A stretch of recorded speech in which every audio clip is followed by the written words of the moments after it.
The reason they like reading my stuff is that I've always got real life examples to prove what I'm saying. There's a lot of good people that listen to this podcast. Other than God and my family, deer hunting would be next in line on my list of priorities. From the bottom of our hearts, it's just fantastic and awesome to have the support that you guys are getting. People ask me about expandable broadheads and love swings. Chasing Giants with Don Higgins and Terry Peer. Brought to you by Osseo Camo, nature's most lethal camouflage. Follow along as Don and Terry discuss the techniques, strategies, and dedication needed to harvest one of God's most amazing creations, world-class whitetails. Well, welcome everyone to the Chasing Giants podcast, episode 193. Dealing with some technical difficulties, but we have too big of news tonight to talk about, Don, to not try to record. So I apologize about the video and maybe audio quality, but we're going to bang through this because we're going to talk about Babe being on the ground. Yeah, it's taking us about an hour here to deal with the technical difficulties, but we'll get through it. Yeah, I shot Babe, what day was it, Wednesday?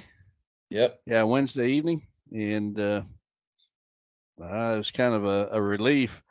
I called my shot just like Babe Ruth did, but finally made it happen on Wednesday. I had had one other close call. He came out, but he walked away from me instead of towards me. Right. And got some great video footage that day. And then the other kind of big event in regards to killing Babe was I set out the first week of season waiting for youth season to be over, so my grandsons had first crack at him.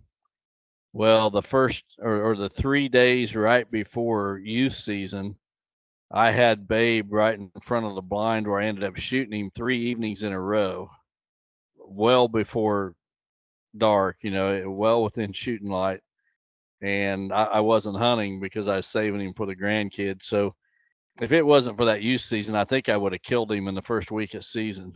Yeah, because those nights that he was daylighting in front of that same blind, you had the right wind to be in the blind those nights. Right. So it wasn't a situation where you couldn't have hunted. I know we talked on the last podcast about me running up there and hunting with you Sunday night of last week, but the wind was going to be, what was it? It was northeast, I believe, wasn't it? Yeah, it was. Northeast, It was going to northeast. east. And Yep. It just wasn't the right wind for where we had seen any of the shooters lately. So I ended up staying home. But yeah, I agree with you. I think if you weren't holding out for letting the kids get a crack at him, you probably would have killed him that first weekend. Yeah, especially the third day. I mean, I was getting his picture on the cell cam 3 nights in a row, and by the second night in a row, I would have known to be there the third day. So I feel pretty confident I would have killed him. But hey, it worked out. I'm happy that it's over. The journey's over. There really wasn't that much pressure on me. I really thought about letting somebody else shoot him, just because the older I get, I just hate burning my tags. Those tags are so precious to me that the last thing I want to do is burn both of them. And now I'm down to one.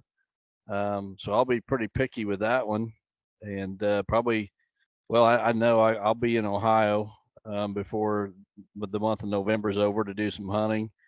I'm going to go scout some public land tomorrow. It's not close to my house, pretty good drive, but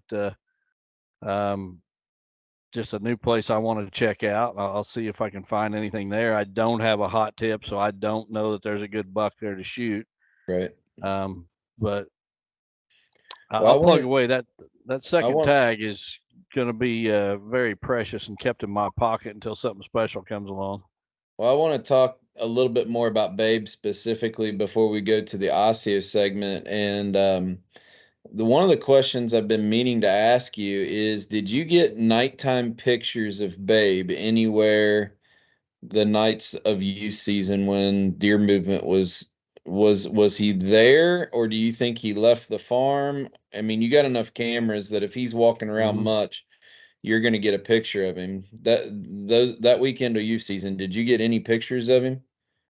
Yeah, there was one evening where about probably within an hour after dark, I had his picture. It wasn't well, actually, it was kind of between where the two grandsons were hunting, and I, for whatever reason, the deer movement was not great. I mean, we seen deer every hunt, seen bucks every hunt, but the movement was not great, especially among mature bucks. And here in the past week or so, what I've noticed is there has been some periods where there has been fantastic movement, Yep. and I know it's kind of related to the weather.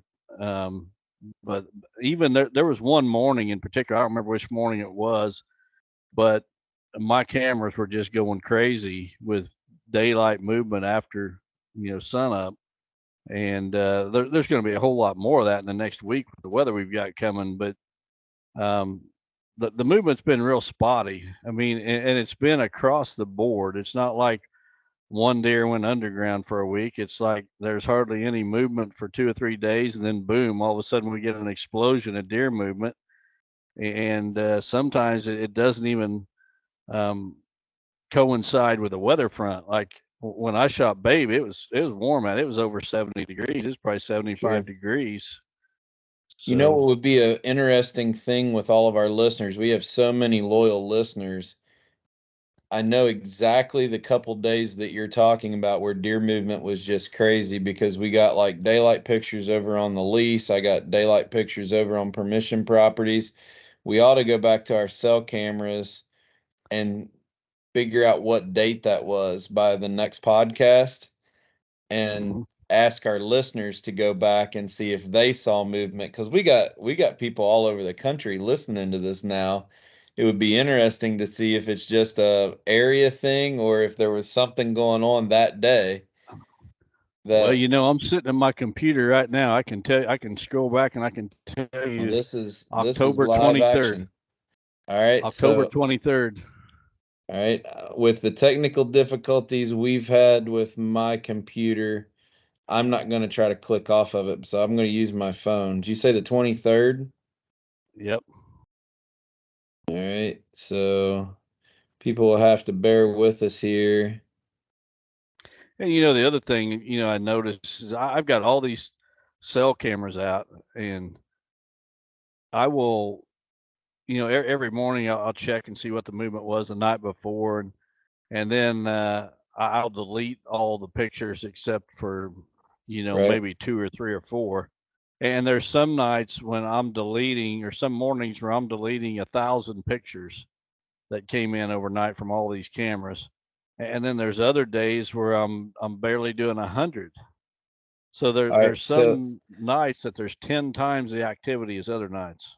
right. So on the 23rd in at approximately 5:30, I got 7 pictures of that tall 10 pointer with we haven't talked about it on the podcast, but I have a 4-year-old that his G2s are about 14 or 15 inches tall and his threes are about 14 inches tall. And I know he's a 4-year-old. I'm not hunting him, but I got probably 8 pictures daylighted of him on 2 different cameras on the 23rd at about 5:30. Hmm.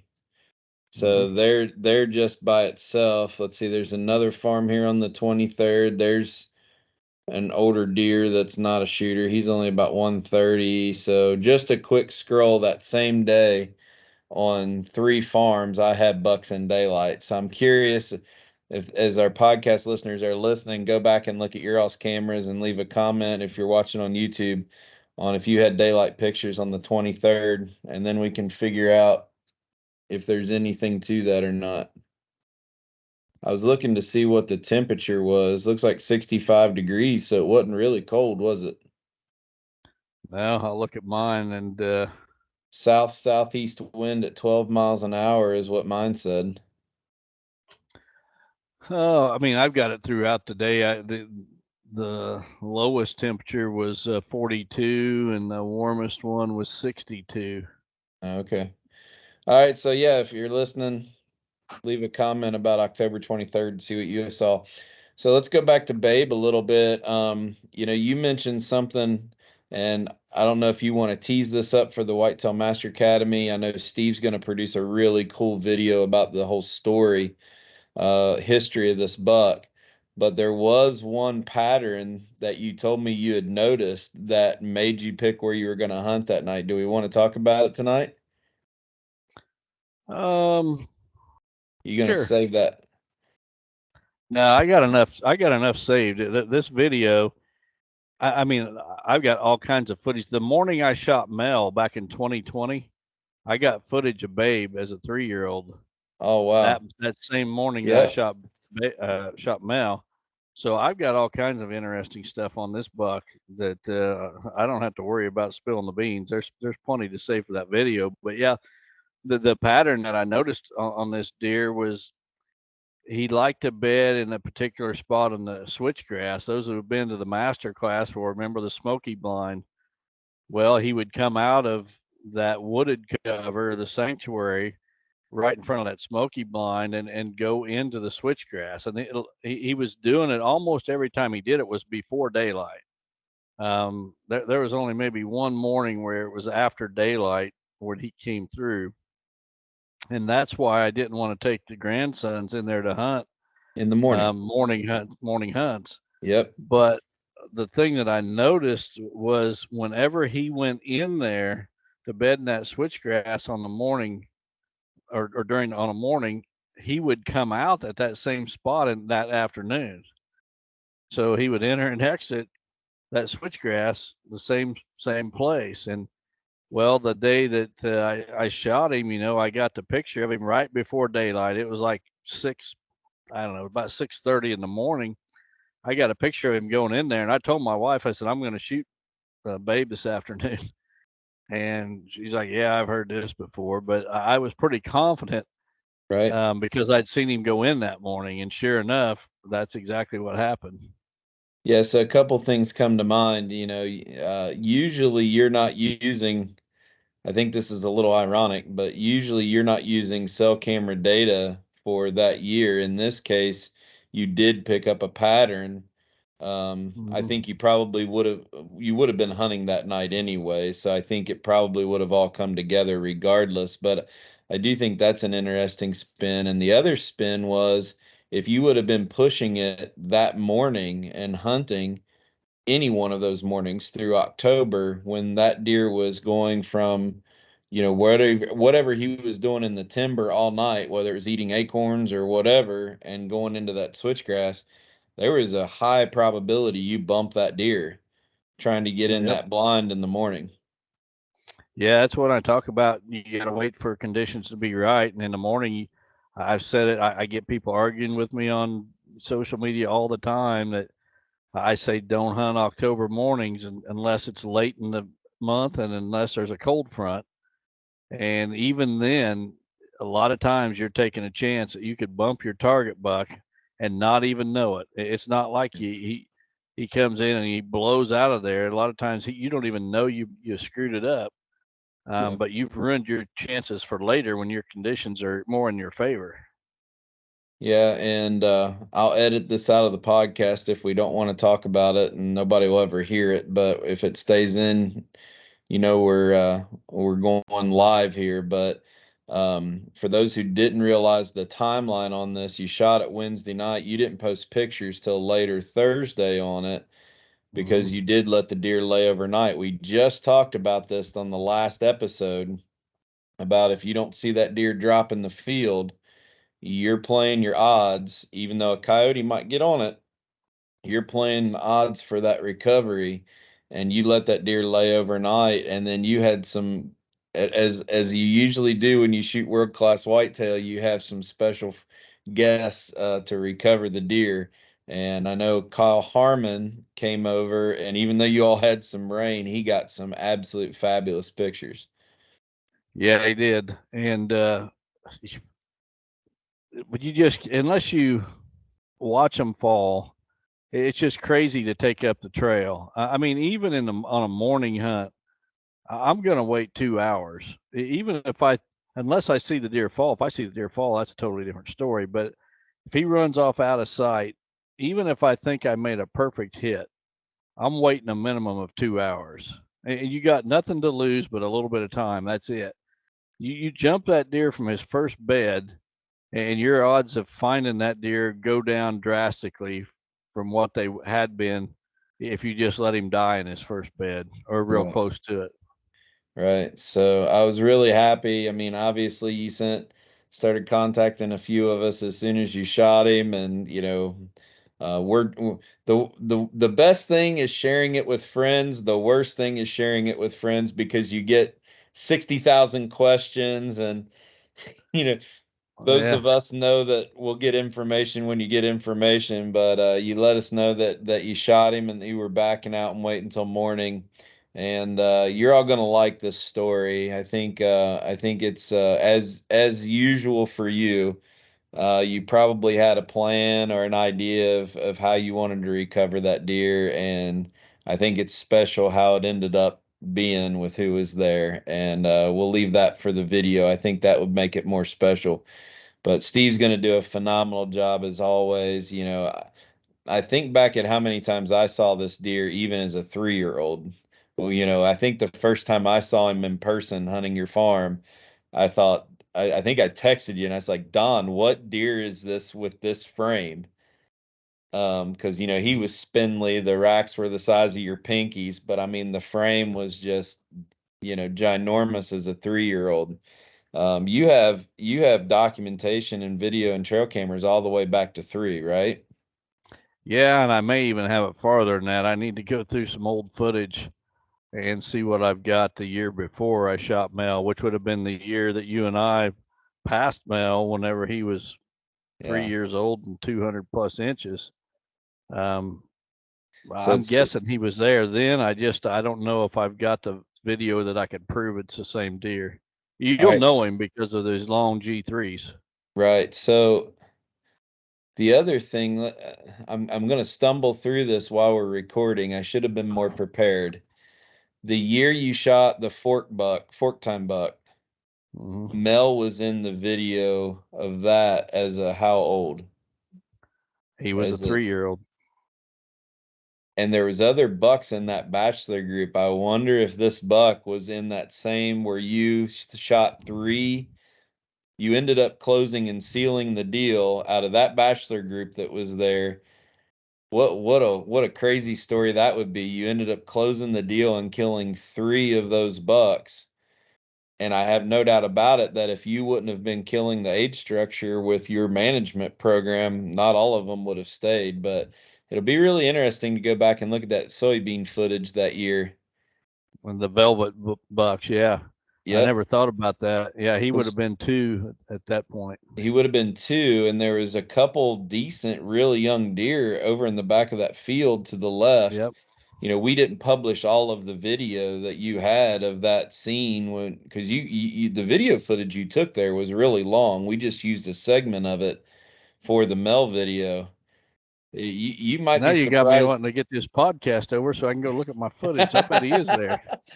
Well, that's gonna be a fun piece of the story that you can research for the video that Steve produces. Well, but congratulations, man. I mean, what an Thank awesome you. story, and I don't know of many other people that would have had this deer ended up scoring what 181 and 2/8. Yep. So where does that rank on your list? That's got to be what, 7th, 8th, something like that, probably. Yeah, somewhere in there. Yeah, because you shot quite a few in the low 180s, so he's probably in there somewhere. But you were fully prepared that if I was hunting or the grandkids were hunting, give the green light on it. So I don't know many hunters that at this point would have given up the reins on that. But I'm actually glad that you closed the deal on it. If it wasn't you, I wanted your grandkids to get it. I would have really had mixed feelings about shooting him honestly, because I mean I appreciate the token, but I'm glad that you or one of the boys would have been the one to get him. So I'm happy for you, man. Well, thank you. The older I get, the less the kill means, and the chase is what it's all about. And I used to hear that when I was younger from guys like the Wenzels, Roger Rothar, Alan Foster, and never really. Yeah, I thought I understood it at the time, but until you really get to that point, you don't. And the sad thing is, I don't think everybody gets there. I see some of these guys, and I don't mean this as a to take away from anything that they do, or as an insult. But I see a lot of guys that they just want to rack up numbers of deer, and if that's their thing, I guess that's fine. But I was never a numbers guy as far as numbers of bucks. I wanted the ones that I shot to be really special, and this is the first buck I've shot in 3 seasons. The last buck I shot before this was the Joey buck, which I shot in November of 20, right after I'd shot Mel in October of 20. And so I did not shoot a buck in 21 or 22. So it's been almost 3 years. It'll be 3 years in November since I shot my last buck. And that, to be honest, that didn't bother me whatsoever. Obviously, I could have shot bucks, but it's really more about the chase the older I get. And, if I didn't have the good up and comers, I would have probably let this buck go another year. But he was Yeah. 6 years old, and I know there's bucks that have the potential to blow him away. Yeah, we've talked about that several times. The management, the buck management that you had planned for this year was quite a few bucks, including this one. He went down from last year. I think there's actually a listener submitted question about this later that we're going to touch on.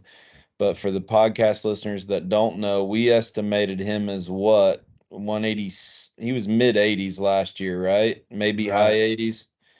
Um, and I now think he was he's, about 185, 186. yeah, I think that's what we had kind of we'd thought, but he was definitely smaller this year, and we really believe that that was due to the drought, because all of the antler size that we've seen across the Midwest, the mature bucks of older age classes just didn't take any jump. I don't know of many people that saw a deer take a big jump that wasn't a 3-year-old going to a 4 or something like that, but the mature bucks, we Hmm. just didn't see it. And I agree with you. I mean, he could have very easily come back next year and put on, 15 inches of non-typical, but the bigger fear is the up and comers that are there now, they could have been pushed off. And that's Right. what you were concerned about. Yeah. All right. Well, So we'll circle back. We'll circle back on that because I think we'll touch on that question, with the listener submitted question a little bit later. So we're going to take a quick break and talk about the Osseo feature profile. And as promised from last week, this is going to be a little awkward, people. So bear with me. I'm going to have to dance around. I only have one monitor here tonight, so bear with me just a second. And look who we got on the screen as the Osseo featured spotlight tonight. Why don't you talk a little bit about this guy? yeah, Mark Luster, he's on the consulting dream team out of Iowa, but this buck is a Kansas buck that he shot. And I know the buck challenged Mark a little bit. It took him a few hunts, but I was pretty confident he would get it done. He shot his fair share of giants and then some, but just a great Kansas buck. I think it scored in the 190s. Yep. But just an absolute pig of a deer, and real happy for Mark because he puts the work in. He's never had the benefit of owning a big chunk of ground or big lease properties. He's knocked on doors for permission, and just real happy for him. Yeah, the thing about for the people listening on the audio platforms, this buck has crazy mass all the way out its beams, big frame, tine length, huge crab claw points out on the end of his main beams. I mean, he's pretty much got it all. I mean, for a buck to only have, what's it look like, maybe 4 or 5 inch brow tines to still score that much. I mean, Hmm. just an absolute giant. And the thing that Mark did this year is he was very public about chasing this deer. He was giving, nightly updates about going after it. And that's tough to do on permission properties because, you know, uh everybody's watching that and following you around. It's not an easy thing. And he was pretty brave by being so public about the chase on this and ended up closing it. I know he even drove some long trips just to hunt one sit when the wind was right, and then something would happen.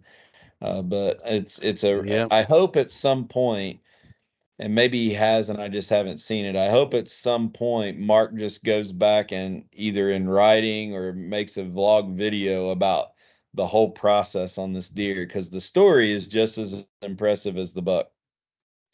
Right. And you know, the crazy thing is, a couple seasons ago, maybe it's been three, or I don't remember now, but Mark had a giant buck in his home state of Iowa, and there was a unscrupulous individual that poached that deer to keep Mark from getting it.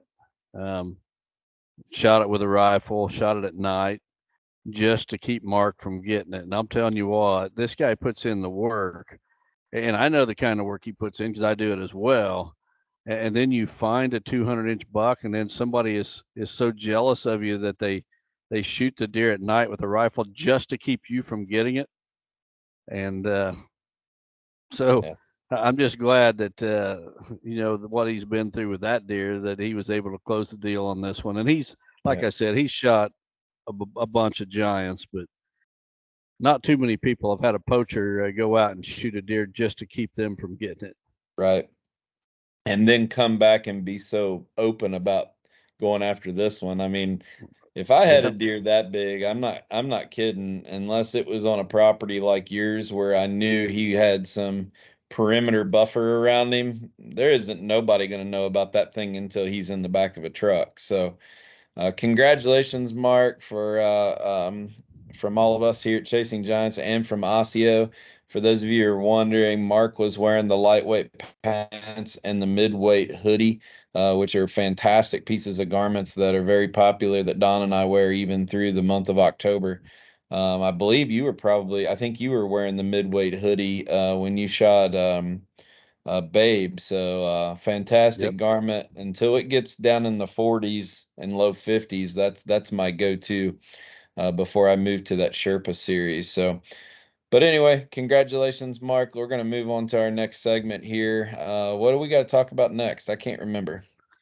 We're going to talk about the rut report that I'm going to be doing on my social media. You know, every November I give a daily rut report, and that information comes from a variety of sources. It comes from my actual observations on my hunt that day, or my hunts that day. It comes from my trail cameras, what I'm seeing on them with all those cell cameras. We talk about the weather forecast and maybe the weather we're having. So that those rut reports in the past I have done just by writing or typing out the text and finding a picture to go along with it. This year I'm going to do it a little different. It's going to be a video version of the rut report.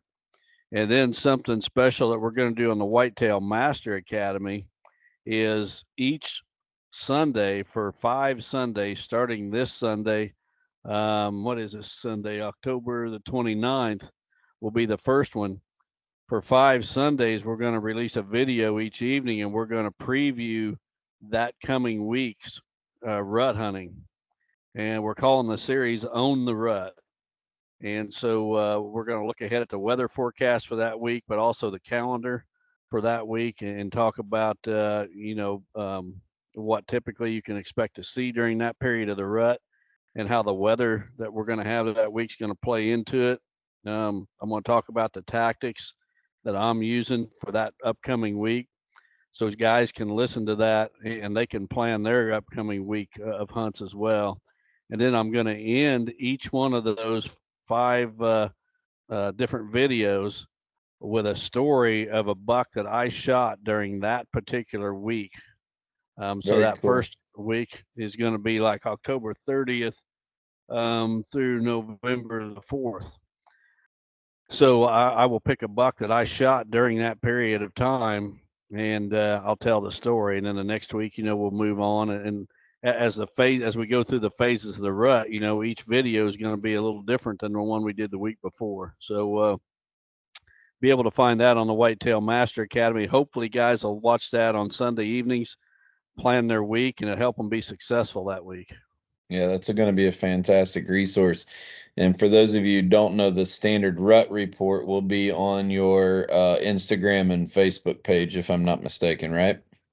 Yes, and this year we're going to add it to YouTube and TikTok since it's going to be a video version. Okay, good. Tickety tock, huh? You're getting on TikTok. I never thought I would see the day. Well, I've got a little help there with Steve Shields. The only thing I know about TikTok is I thought it was a clock, but Well, I you guess know, it's some. TikTok is about doing these little dances as they play music in the background. You knew that, right? I don't know what it is, but if I have to dance to shoot a big buck, I'll go out there and dance. Maybe dip All my right. underwear and Well, show my white legs. How's that sound? I know that's not going to happen, so You're right. I would guess you wouldn't shoot a big buck at that expense. I think you do have a limit at some point. I do. I haven't found it yet, but that's probably it. All right. Well, thanks for all the support of my new job. It's been a whirlwind. I've never in my career gotten to work in the morning and blinked and the day was over. That's how jam-packed it has been. But a lot of people have reached out. I'm really sorry that I'm dragging in a lot of responses right now.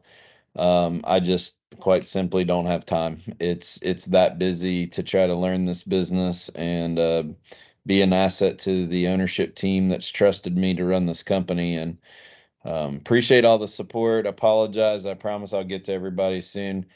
I probably owe the biggest apology to Don and Dwayne and Janice. If I would have known how crazy the last 2 weeks it would have done, I probably would have just taken a leave of absence from real world because I mean Janice has needed stuff from me, you guys have needed stuff from me, and I'm trying to answer stuff at 3 o'clock in the morning. And I probably should have just told everybody I'm out of commission for a couple weeks, but it's been pretty hectic. We totally understand and totally support your decision to make this career change, and certainly glad to hear it's going well. It's going real well. I think I'm going to try to sell your dad a bad boy mower tomorrow, though. Yeah, he's in the market for one, and I told him that you just started a new job at a company that's got 5 dealerships, so he's interested. Well, we have that's one of the surprises we had. We got to get some inventory moved by the end of the year, so I'll even open it up to podcast listeners. If podcast listeners need a deal on a subcompact tractor or a zero turn, we got Skag, X-Mark, Bad Boy, Spartan, Mahindra, and New Holland. So I got swinging crazy good deals by the end of the year. Send me a message on social media or email, and I have one of the sales guys reach out to you. It actually helps me out a lot because we got to get some inventory off the lot. So if you're in the market and can do something before the end of the year, I'll be happy to put smart sales guys that know the product line in touch with you because I'm not there yet. I just know their deals. How about that? Sounds good. I bet you that you get plenty of calls from the Chasing Giants listeners. Yep, hopefully they do. They won't find a better deal this time of year. I can guarantee you that. So, well, let's give some respect to the people that submitted questions this week. I'm going to throw these up on the screen, and you'll have to be a little patient with me since I only have one monitor. But hopefully you can see that okay and read our first question. Yep. The first one comes from Mark Zoke from Slatington, Pennsylvania. He says, Don and Terry, thanks for being good, honest people and standing for what is right. I'd like both of you to answer this. Let's say both of you have a full-time 9 to 5 Monday through Friday job using the knowledge you two have, but in this case you have no trail camera pictures, just history of your farms. You have 1 week vacation from work and intend on planning that vacation for hunting. What 6 to 7 day window of the year are you choosing to hunt hard and why? Mark, that's a question I've got before, and I don't even have to think about it. If I had to pick one 7-day period to take off from work to chase deer and to have the best odds of killing a buck, I would pick the 7-day period from November 5th through the 12th. And if that doesn't fall in line with your calendar, just pick the week that has the most of those days from the 5th through the 12th. You absolutely want to include the 7th and 8th in there. So don't miss the 7th and 8th. You're better to probably be a little bit early than late, depending on the weather. Now, I'm not saying that's the best time to kill a giant buck on purpose, a specific buck that you're targeting, but just for killing a good buck, that is the time when they're on their feet the most, and you stand your best chance of success. If I wanted to kill a specific buck, I would wait till the late season, and I would time my vacation around a weather front. The colder and nastier, the better. But Yep. November 5th through the 7th, or 5th through the 12th. His question was specifically if he had no trail camera data. So with me starting this new job, I'm going to not hunt as much as I have in the past. But I can answer your question for when I'm going to be in Illinois. I'm leaving after work the night of November 3rd, which is a Friday night, and hunting the 4th, 5th, 6th, 7th, and 8th. I'm going to go back home the 9th and the 10th and keep an eye on my farm opening weekend or rifle on the 11th. Make sure I don't have any trespassers. 11th, 12th, and 13th, stay at home. 14th, go back to Illinois and hunt again the 14th through the 19th. So I actually started years ago, instead of taking one whole week vacation, I bust those days up and take 2 weekends, and you end up getting a little bit more free, and it just depends on the logistics. Some people can't go back and forth. The furthest away I hunt is 4 hours from the house. So I divide it up into 2 trips, and basically I get 2 other long weekends with the same amount of days off. So I'm going to make sure we're in the tree the 4th, 5th, 6th, 7th, and 8th, and then take a little break, come home and hunt the weekend 11th, 12th, and then go back up the 14th through the 19th. So I think that's like 6 days vacation. So that's what I'm doing this year anyway. Sounds like a good plan. I just need a shooter. That's the biggest problem so far. Well, they're few and far between All this right, year so anyway. We'll put the second question up here. The second one comes from John Coons from Munfordville, Kentucky. He says, "Dear Don and Terry, this is my first year on a new lease that has not been hunted in 25 years. I had trail cameras out for 3 months that have multiple bucks in the 120 to 145 range. If it was not hunted in 25 years and there are no bigger bucks, what should my goals be?" Well, John, I don't believe I've heard these stories before. This property hadn't been hunted in 10 years. It hadn't been hunted in 25 years, whatever. If there is a property that is not some sort of, state park or sanctuary like that, I don't believe there's any private properties that go 25 years without being hunted somehow. Even if the landowner didn't allow hunting in 25 years, somebody was slipping in the backside and hunting the property. The fact that you've only got bucks that are 120 to 145 or whatever it was you posted, that just tells me even more that there was some kind of pressure killing them bucks. I mean, there ought to be bucks dying of old age in there. So what should you do? I mean, you're just going to have to learn the property and learn what the top end is for that property. And, maybe they're getting killed by the neighbors. I have no idea. Maybe that is the typical top end. It might be like my place used to be, where every year my top end buck would be about 150, and about every 3 or 4 years I'd get a 170. And I think most properties are like that. You've got your typical top end that you see every year, but then on occasion you get one that beats that. And, whether that's every 3 or 4 years or every 6 or 8, who knows? That's probably going to vary.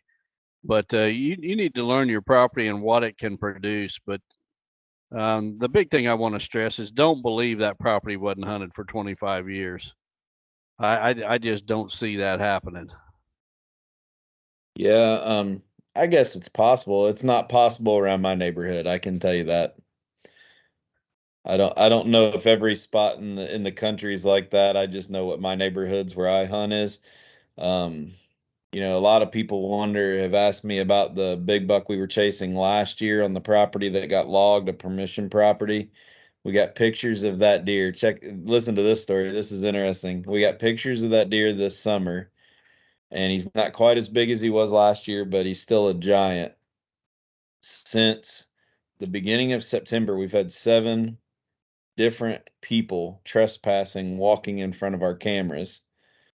2 people claiming that they have permission to hunt it, which they don't. One of them was even bold enough to hold their phone with a big, I don't know what app they used, but they wrote their phone number and wrote the big font and held it in front of the trail camera, asking who we were because they had permission to hunt it. They didn't. And guess Hmm. what we haven't gotten a picture of since the trespassers have been in there. The You big buck you're after. you got it. So I honestly Yep. don't even. I do have a shotgun tag for that county. You never know during shotgun season with as much pressure as these deer get. So I might go sit in there during shotgun season, but outside of that, I'm not probably even wasting any time. So like I said, my Well, neighborhoods get hunted. I was talking to a landowner I've got permission from today, and I always park at a certain spot on the road when I'm on his property. And he wanted to know if I was there on his property driving a red car the other day because there was a red car parked right where I park. And I'm like, no, I don't have a red car.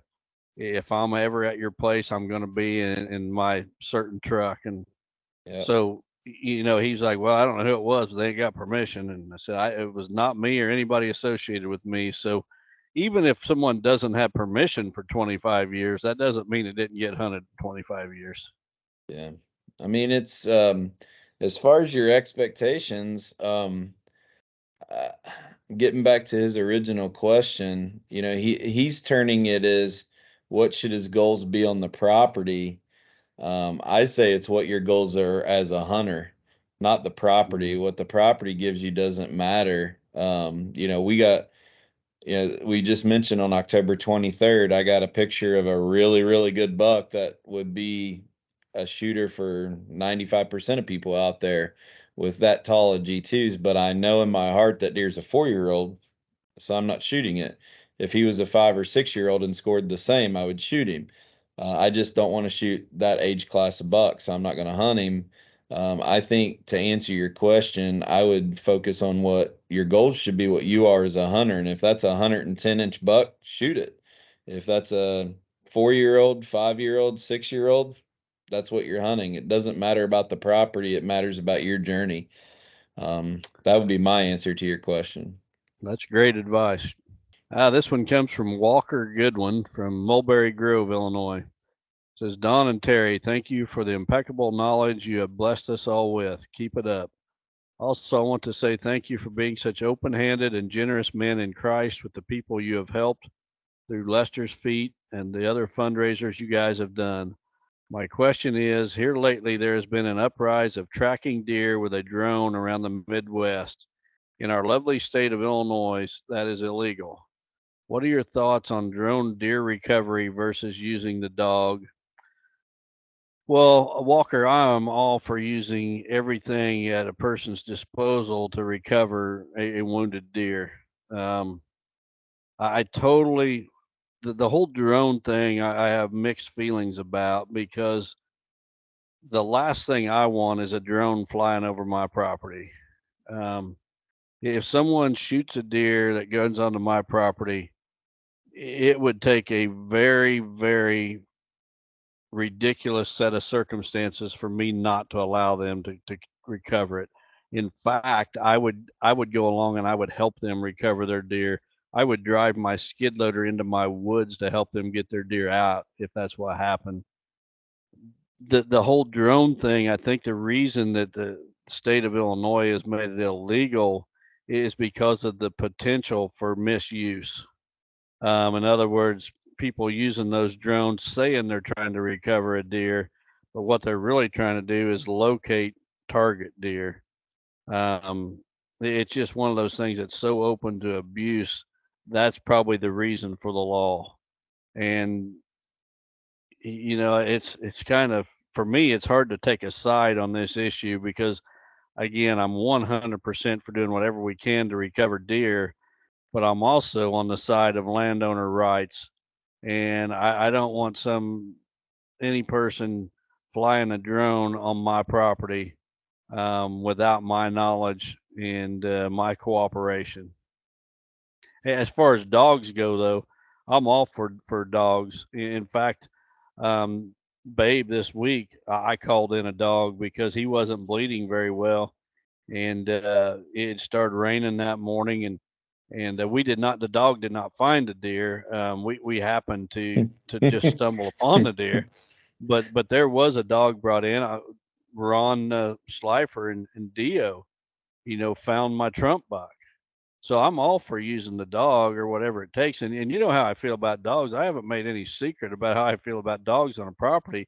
The thing I like about the state of Illinois is they require that dog to be on a lead. And I think that lead can be no more than 50 feet long.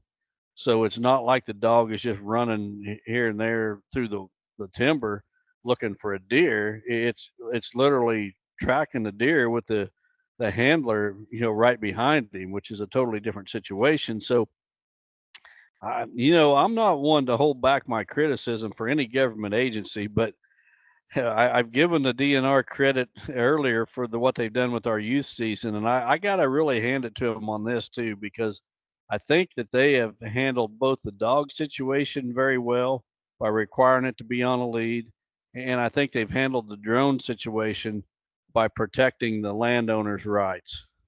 Yep. And there's a lot of people that's probably not going to agree with me, but that's just where I stand on it. Yeah. Well, people always aren't going to agree with us. We've proven that to this point. Yeah. If there's one thing we've ever done, it's bring out the people that disagree with us. That's right. All right. The next one comes from Jake Kammerer from Plato, Missouri. Says, "Hey, Don and Terry, love the podcast. My question is, with the season's opening, what are your thoughts on trimming limbs for shooting lanes or furthering observation after season has started? I've heard different sides on this topic, but would like your thoughts on whether it impacts mature buck movement or if they don't even notice. Good luck this season and prayers for your daughter, Dawn." Well, Jake, thank you for the prayers. As far as trimming shooting lanes and such, we're at a time of the year right now where the woods is changing almost daily. Leaves are falling off the trees. We got this big cold front and some rain coming through in the next couple of days. That's going to really just rain the leaves down. They're going to be coming down. I think as long as you don't go crazy this time of the year, with your sawing shooting lanes, I don't think it's that big of a deal. The bigger deal is the scent that you leave while you do it, and also what do you do with those branches that you cut? You go to cutting major branches and just letting them lay there, where the deer are going to come up and sniff them. That's a totally different situation. But like I said, I'm going out tomorrow to scout a piece of property, and if I find good sign, I'm going to be looking for trees to put stands in. I'm not going to do that tomorrow. I'm probably going to hang some cameras and wait until I find a buck that interests me before I hunt. But I will go in and absolutely hang a stand and clear minimal shooting lanes. My preference is to wait till right after the season. And if it's on private land where I'm allowed to do so, land I own, for example, I'll take the chainsaw. I mean, I'll go out there and I'll cut trees as big as I need to cut, and I'll make sure I've got shooting lanes. So It's kind of a little bit of a vague question because we don't know what kind of trimming he's talking about. If he's talking about dropping trees from the ground or having one limb in your way to be able to draw your bow or take a shot. So, um, yeah, I mean, it's a little bit of a vague question that's hard to answer straight out of the gate, but lots just what's the scenario? We have properties that we hunt up there, permission properties that we hunt the same tree every year. And if we don't get the tree stand in the early spring, late winter, we take the tree stand in and hang it on our first hunt because we know the tree.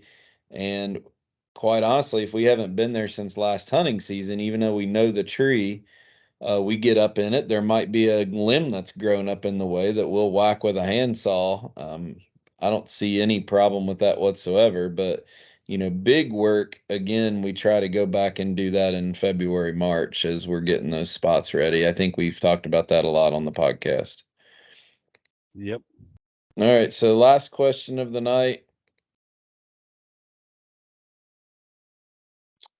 All right, this one comes from Aiden Miller from Clyde, New York. It says, "Hi, Don and Terry. I look forward to your podcast and learn something new from it every week. I'm a teenager and don't have much hunting experience. So I was wondering what your perspective is on this question. How much hunting experience do I need before I take the step up and hunt for mature bucks with a compound bow? Thank you for all you do, Aiden." Well, Aiden, I think you don't need to be in any hurry to take each step. And it's not one step, it's a series of small steps that you need to take as you raise the bar as a bow hunter. Right. I've said it many times. When I started, I was going to shoot any deer that come along, and then it was bucks only, and then it had to be bucks that had at least 8 points, and then it was bucks that scored the minimum, the 125-inch Pope and Young minimum, and then from 125 it became 140s, and from 140s it became 150s, and each one of them steps took several years. It's not like, oh, I'm shooting 8 pointers this year, next year I'm shooting 125-inch bucks. No, I stayed at that level where I was shooting 8 pointers until I could do it consistently. And when I got to the point where I could kill an 8 point buck, 4 out of 5 years with no problem, then I would raise the bar to the next level. And that's what I recommend you do. Don't take it slow. If you raise the bar too fast, all you're going to do is frustrate yourself, and then you're going to probably end up either giving up bow hunting or you're going to take a giant step backwards. And I don't think either one of them is what you want to do. So just take it one step at a time, small steps at a time, and don't think that you have to take a step every single season. Take that little step and then master that before you take the next one. The world is full of people pretending they're something they're not. I mean, especially in the hunting community. And, you can use me for an example. I hang out with the top, you know, 0.002% of all deer hunters with Don every week. And it would be really easy for me to pretend that I'm something at his level. And don't try to be something you're not. I mean, I'm on my journey just like Don's on his. There's bucks that he would pass that no other hunter in the world would pass. If I tried to pretend I'm at his level, I mean, he's bringing me along for the ride just as much as anything, and I'm still learning and learning and learning every time I'm with him. So I think that when you try to go too fast, sometimes you also get a little ahead of where you're at, and whether it's intentional or not. But you know don't try to be something that you're not or that isn't possible where you're hunting. I think that's the other thing. People have unrealistic expectations for where they're at, and there's guys Mhm. that do it right and they end up being in one of those places like Michigan that we stereotyped and made a lot of people mad a few weeks ago, or in Pennsylvania where the hardest buck to kill in the woods is going to be a 110-inch buck. And there's so many factors, and you have to do it for yourself, not anybody else or what social media or family or friend pressure is going to push you into. And that's a great point on location, Terry, because social media and the whole hunting industry has made us, and maybe it's our society today too, has made us competitive. We all want instant success, and we all want the biggest buck in the woods. We want to get him the fastest way we can, and we want to rub elbows with the biggest names in the industry, and this and that. And I've said it before, deer hunting is different things to different people. And if you're fine with shooting meat deer to fill your freezer, don't let the pressure from some other person or group or industry or whatever try to influence you to change you. Right. If you're happy doing what you're doing, just continue to do it. And if you're happy and the Michigan guys, if you're happy in Michigan shooting the deer you're shooting, good for you. Don't let anybody else try to tell you that you need to be shooting 200-inch deer. Um, Deer hunting is different things to different people. Just enjoy the ride. Yeah. I would rather somebody be true to themselves and go hit, kill spikes if that's what makes them happy out of the sport, than somebody make excuses about all we can do is do this and make it as an excuse of why they're doing it. Because we've talked Mhm. about it, you can find a way. You did it. I'm doing it. So many guys are doing it and saving their pennies, pinching their, piggy banks out to try to make a trip, even if it's not every year. I know Mhm. guys that save a ton of money over a period of time to make one trip to the Midwest every 3 years, and they go all in and have a great time doing it. So I think you're right. I think the competition side of it gets a little bit in our way, and probably a little bit of ego. I mean, people are Mhm. just trying to pretend there's something they're not. When at the end of the day, you've even admitted you're learning every day still. But there should be no Mm. part of anybody that tries to say I'm just as good as another hunter, or I'm just as successful as another hunter, or pretend like they are. No two situations are ever the same in hunting. Mhm. Yeah, I continue to learn. I'll tell you, I'll share something that happened just this week with the whole Babe situation.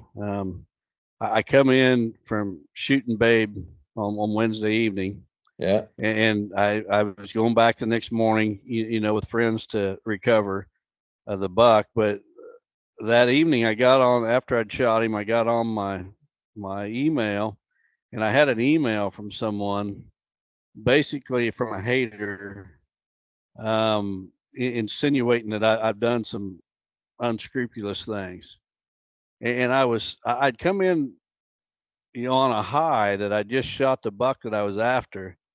And when I read that email, it was almost deflating. It's like, and I made up my mind that actually I talked to you. Did I talk to you that night? Yeah, I talked to you that night, and I was talking to you about it. And I made up my mind that these people are not going to influence me and how I feel. I know I've done things right, and if we they don't, if they want to make excuses, that's their problem. And then after we recover, Babe, and I posted some pictures. I have not seen one negative comment after posting his picture, not one. yeah. And yet I had literally over 5,000 people liked that picture. The congratulations I got on that one post, there was over 1,000 of them. And I'll tell you what, it was really heartwarming to me to see the positive response that I got out of that, because one person was about to let the air out of my joy, and I decided that wasn't going to happen. And a big part of it was talking to you that evening. Well, that And was right then, after the attitude comment from last week, yeah, and we both had it, and it's just like, it is what it is. I think I mentioned Kevin Thayer. Somebody made a comment, and a lot of people chimed in that, um, I think that if we really want to self-reflect, I do think it's important, even the haters, how something could be perceived that isn't what we intended. I think that's important for us to realize. But to take one person's stupid comment or whether they meant it or not, how it comes across to us, to let that ruin it when there's so many people out there that are supporting us and having our back. I mean, over 2 million people since we've started this have downloaded a copy of this podcast and listened to it.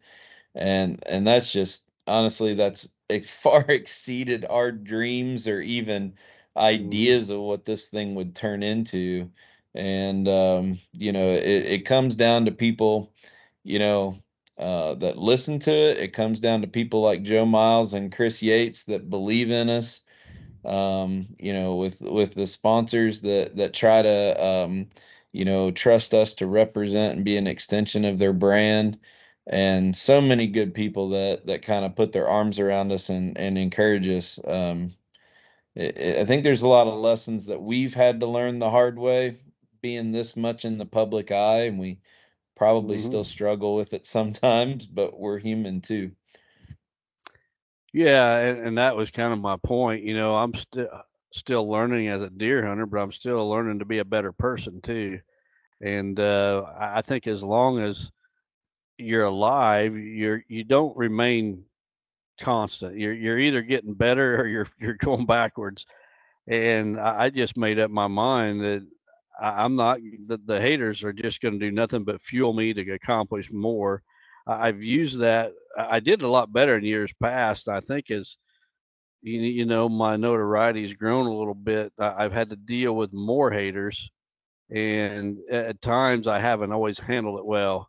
And I've just got to get to the point where I just totally ignore them, or I use them as fuel to accomplish more, because it became so obvious this week with Babe. And I want to thank every single person that reached out in some way. It became so obvious that there's way more good people out there than there are bad. And Oh, no question about it. Absolutely no question about it. And we apologize to everybody when we get a little down or whatever, but there's always a group of people that are there to lift us up, pray for us, encourage us. And I've said it before, if it wasn't for the ministry aspect of this, I would have never even agreed to it to begin with, because I really struggle with the public thing and the I'm okay. I sleep at night, but I still struggle with it. To to those of the guys listening on the podcast that work at Tractor House that embarrassed me at work this week when they called the owner of my company and said, "Congratulations on your new hire, the podcast host. You guys know the story," and embarrassed me in front of everybody. That's still what I'm not used to. I'm very uncomfortable with it, but it's been such a blessing to not only get to do this, but also meet the people that follow us, the chances we get to communicate and talk with them. It's very special. I'm truly humbled by it. yeah, me as well. And neither Terry nor I ever think for a second that we're one bit better than anybody that's listening to this podcast. Just because we're on the other end or the other side of the screen or the speaker that you're listening to or whatever, we don't think for a second that we're better than any of you. And we just appreciate your support more than you'll ever know. Well, I do have to have a confession before we get off last night or tonight. Um, your daughter Andrea and son-in-law and two grandkids were in town next to me to visit the Ark exhibit yesterday and tonight, and they sent me a text and told me they were in town. My wife and I and my two kids were able to meet him for dinner last night. And I'll admit in front of everyone, I lied because I went to pick up the check. And of course, Corey's and Andrea started fighting me on it. And I said, "Oh, don't worry. Don already told me to pick up the tab," because I knew that was the only way that they would let me pay for it. So I'm not Well, perfect. I lied to your daughter and son-in-law last night, but I still got what I wanted and got to buy their dinner. So Did Corey tell you our family joke No. about paying? So anytime we go out to eat, I won't let my sons-in-law, Corey or Clint, pay. And I tell them that one day I'm going to be old and they're going to have to wipe my butt when I get old. And so every time I buy their meal, I put a check mark next to their name, and that's how many butt wipings they got to do when I get old. So, I don't think they Corey's always gonna wipe my butt, but I really enjoyed the time with him last night. Andrea, she's just a special lady, and she has another round of chemo on Monday. You're taking her down to Indy for chemo on Monday, and Corey's staying with the boys. And they wanted to get away from fall break while she was feeling up to it, so they ran down and we're taking the boys to the ARC exhibit. They did that today. We're recording this on Thursday, so I hope they had a good time. But it was so good to catch up with them and joke around and laugh. Your grandsons have grown a lot since I've seen them in person, and I'm telling you what, the little one's coming out of his shell a little bit now. He's not quite yeah. as shy around me as he used to be.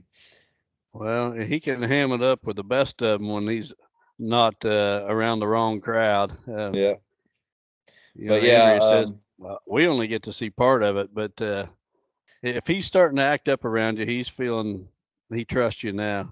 yeah. All right. Well, thanks everybody. We apologize for the technical difficulties. I'll get it fixed before next week, but this was such an important episode that we wanted to get it done. I leave in the morning to take my two kids to the state marching band competition. They won regionals and are going to state, so we have to go down to Western Kentucky, and I'll be down there all weekend. So we wanted to make sure we got this recorded so you all could hear about Don calling his shot with the buck named Babe. Special story that you closed out, and we'll be back next week, and won't be long. We'll try to do a couple weeks where we got in person up there in Illinois with me coming up for hunting season, so we should be able to make that work. So God bless everybody. Have a great week.